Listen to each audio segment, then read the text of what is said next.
Hello, good morning everyone. Welcome to Inspire Saigon. Today we have with us Alex, founder of Marcel Group, and welcome. Thank you, Fede. Me and Alex, we've been friends for many years. Actually, we even shared an apartment a long time ago. When I just arrived in Vietnam, and you was how long you been there? I think it was for me maybe 2 or 3 years. I would say 2-3 years, something like that. So how many years you been in Vietnam now? 10. 10 years. Celebrating the 10 year, yeah. Then I arrived 8 years ago, so it was a couple of years before the exactly, meeting. yeah. Good.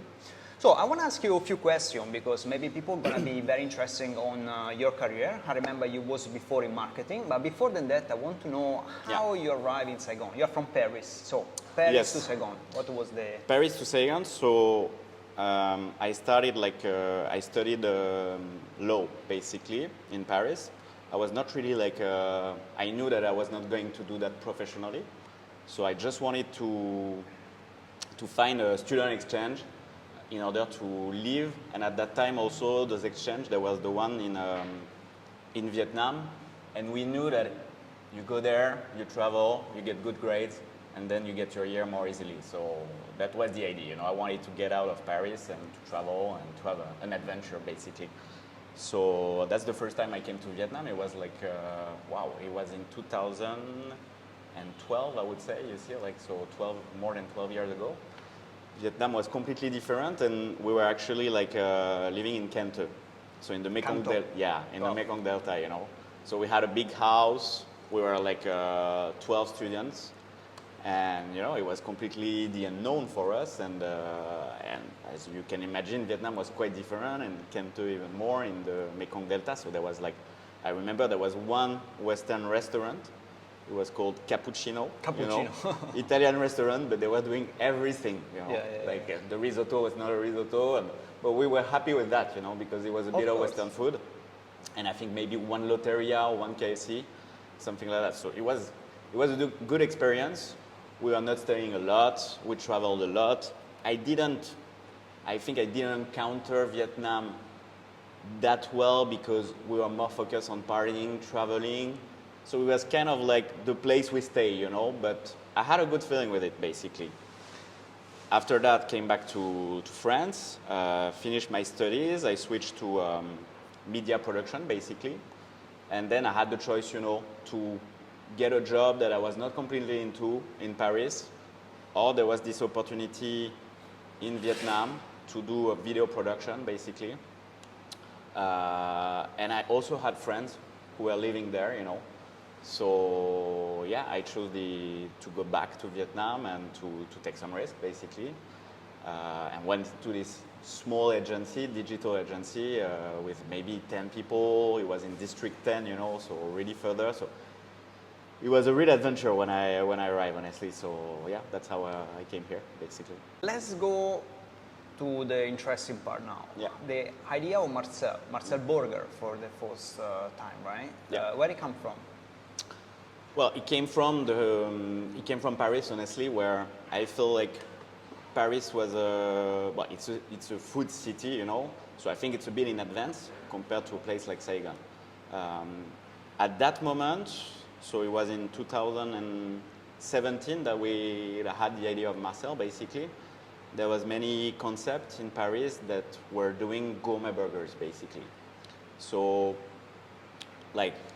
the idea is to make a burger that is a fast food product, but you do it with good ingredients and you do everything homemade. And that was the base of it. And Marcel is also a friend's adventure, so the idea didn't come to me just like that. We were discussing with my friend who used to live there that finally came back to Paris. But, they were still quite attached to Saigon, so they were coming back really often. And at the same time, they opened a restaurant in Paris, So it just made sense that at that moment, actually, I finished the job I had. I was thinking, should I stay, should I go? And yes, we had this idea of the gourmet burger and can work in Saigon, and we just need to educate Vietnamese, which I think they are a foodie culture.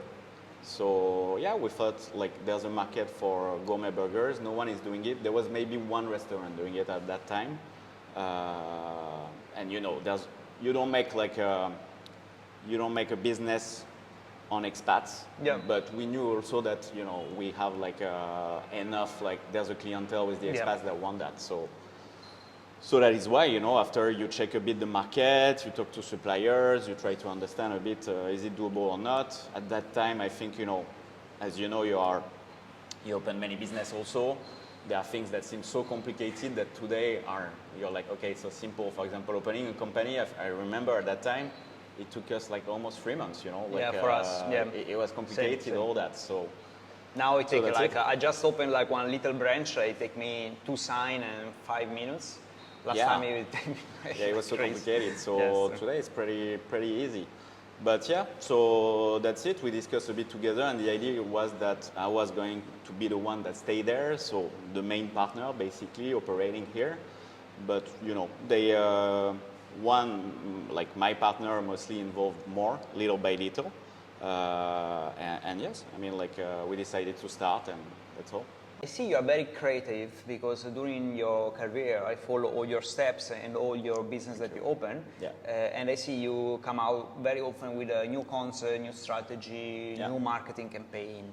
And so this is one, of course, reflecting your creativity. And during the process, can you explain a little bit how you come up with the idea of a new hospitality concept? Okay, so yeah, I think like, you know, when I told you I arrived here, I work in a digital agency. So yes, there was this marketing aspect. At that time, I was more focused on video, and it's only after maybe it was the worst experience of my life. Okay. No, I will tell you why, okay. and why it's good also to have those kind of experiences. I went to work in a digital agency that was like a bit more renowned. It was in the BitExco, it was called Click. I was recruited, I think, because I didn't have the experience, because, you know, at the end it was a real, like, it was an advertising agency, and it's true at one point you need the experience, and I think I was a bit fresh on that, but the GM was, like, really liked me. I did a good interview, you know, so I got in. It was not a big salary, actually, it was lower than my salary before, but I was making a bet, because I really wanted to train myself, you know, and to learn.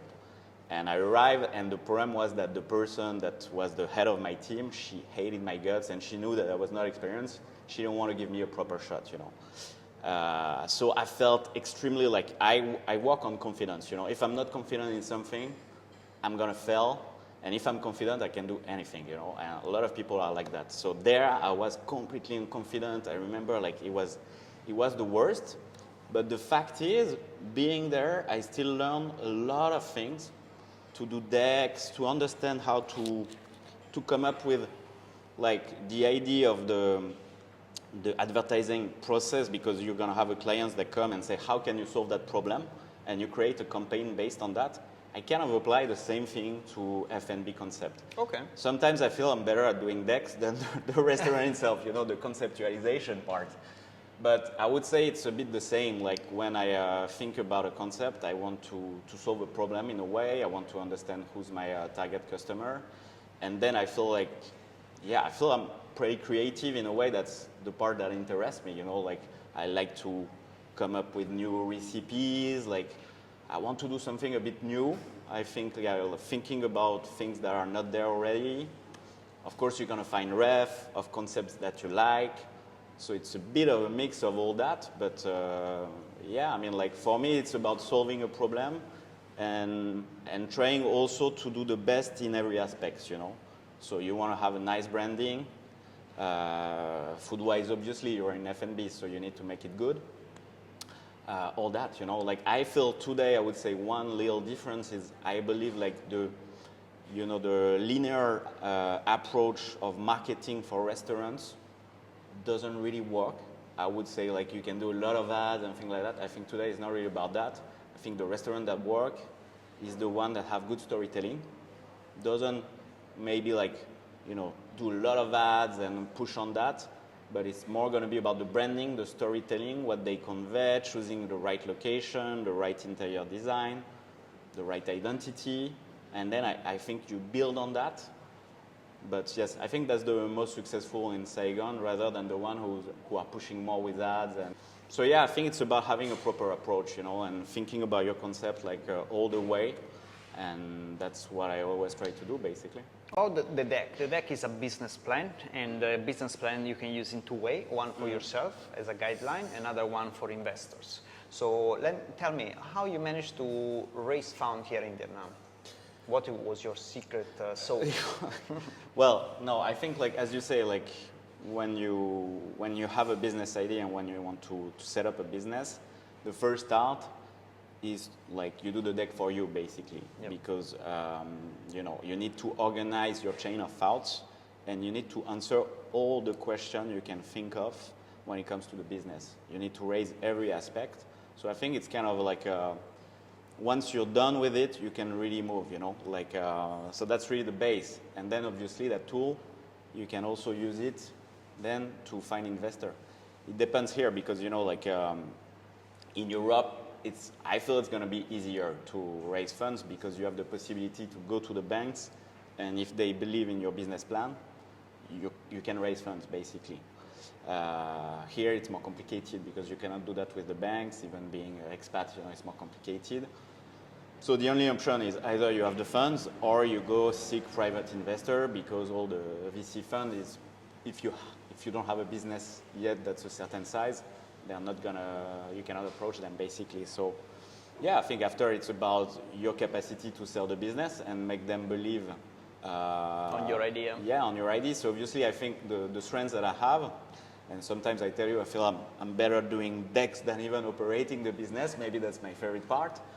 But I know how to present. I think I understand how they function.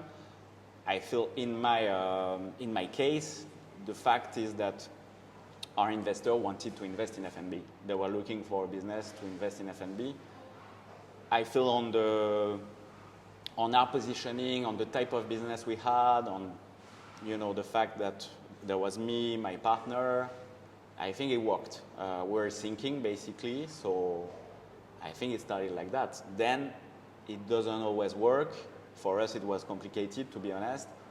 That's business, you know. One thing to remember is it's not because you find investor that you're gonna get rich, you know. That's the beginning of the path. Correct. Getting the money sometimes can be bigger problem. Yeah. Because it's like at the moment you get found, then you really need to do performance. So sometimes having a lot of money on your bank, you know, that you can invest, it feel like you're making stupid decision. Because I find out that when you have limited resources, usually you use your resources much wisely.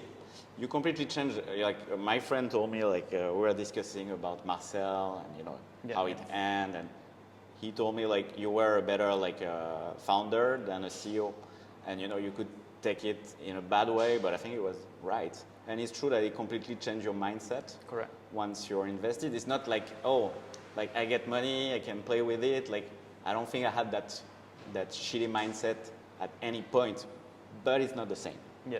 It's not the same, and yes, I feel like sometimes it's easier,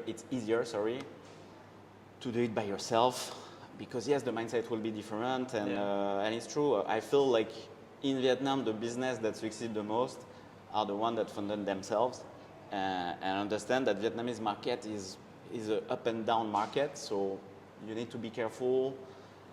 If your business model is to take big location, like if you have a good business model, like you can go with that. If you have a strategy and the strategy works, why not? You know, because there's also a lot of groups who are being sold for hundreds of millions, and like that's not really like consistent, but the market works like that. Let's talk about Saigon. This city is your city now, and what you love it, very short, and what you hate it.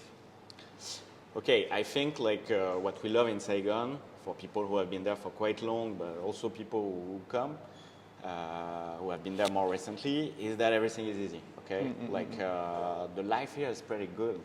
Everything is easy, meaning like, you know, I see my friend in Paris to see when they see each other, it's every 2 months, they have kids. Everything is complicated. Here, you send a text, you can see your friends in 2 minutes, everybody's always up for a drink, to go out. Like, life is pretty chill, you have good condition, you can do sport. Like, yeah, it's a good city, honestly. Like, as a new city, I still feel like it's a new city, but I've seen it grown, and this part it may seem a bit like, material, but at the same time, honestly, it's important. I think when I see people, I told you about Paris, because Paris is my city. This really annoys me when I come back, the fact that everything is complicated, people are gloomy, are sad. Like here, you're kind of... And people from Paris are a bit rude, right? This is a stereotype as well. Well, I was in New York, and man, honestly, we are so nice compared to people in New York. I was in New York, I kind of didn't pay attention at the beginning. I was with my friend who was there for 3 days more than me, basically, and she was telling me the people are horrible. Oh, really? And I didn't pay attention. At one point, I was but after 1 week, I was if I have to do sorry for New York, but guys, that's my opinion. But if I have to do a top 3 of the nicest people we met, I cannot give you anyone. It was at the hotel, and maybe people saying hello. Because they're paid for it, and that they have to be a bit nice. Yeah, clearly. So when we talk about Paris, I feel we improved a lot. Yeah. And I feel yes, if you go in the wrong places. I would say New York is the same everywhere. We went to good restaurants, people were yeah, hello, really don't give a shit about us. In Paris, if you go to the shitty places, the touristic places, you're not going to get a good service, people will not be nice. If you go to the nice area, to the nice restaurant, I think people will be really nice, honestly. It's Europe, it's a bit different. In Italy, it's a bit the same. Same, yeah. I really love Rome. Milan a bit less, I felt it was. Anyway, it's more fresh. Yeah, man. So Saigon, going back to Saigon. Yeah, actually, you go around Europe. So yes, I think Saigon, people are nice. I feel there's phases. There's moments I really like Saigon. I'm in peace with Saigon, and we're gonna go to the bad parts. Okay. And there are moments where I cannot stand it anymore. So the bad parts are what? Obviously, the traffic is a problem. I still feel there's not enough restaurants. For what I would like. I feel we have 60 tacos restaurants. Sorry, I don't understand. We need a bit more diversity, affordable option. In Taorin, I feel it's quite packed. Yeah. But at the same time, I don't think we have that many options. I still struggle to go to, I want outdoor places. Maybe a French-oriented menu, but a bit light, Mediterranean, but not too expensive. We don't really find that, I feel. So it follows a lot of trend also. If I go a bit more specifically about F&B, it's a lot of trend. Things are a bit too fast in Saigon. I would say that's the problem. We've been there for quite some time. They start and born very quick. It's the life cycle. But you see, there's construction everywhere. It's a problem. It's the long-term vision. Vietnamese, it's a concept that they haven't like completely understood, that it takes time to build something, and that we come from Europe where things are like hundreds of centuries, millennials, you know, like here they want to do things a bit in an instant kind of a way, and it doesn't work like that. So I think that's what it lacks sometimes, is a bit of there's the cultural aspect that we feel it's lacking. It's also a city that is built a bit on the American model, a lot of malls, like for us it's a bit weird, you know, it's not our vibe. But I think like going back on the good part, what we like also is the kind of like the hidden gems, the hidden places. I love Bread Venture. I love to go there on a Sunday, like take my croissant. You always see the same people, it's really chill, the owners are so cool. Those kind of places, you know, like, yeah, I feel like that's what I like about Saigon, is the small places. Yeah. Okay, good, good. Alex, thank you for coming. Thank you, man. Okay, so sorry I don't have croissant today. It's okay. Thank you. Thank you, bye-bye.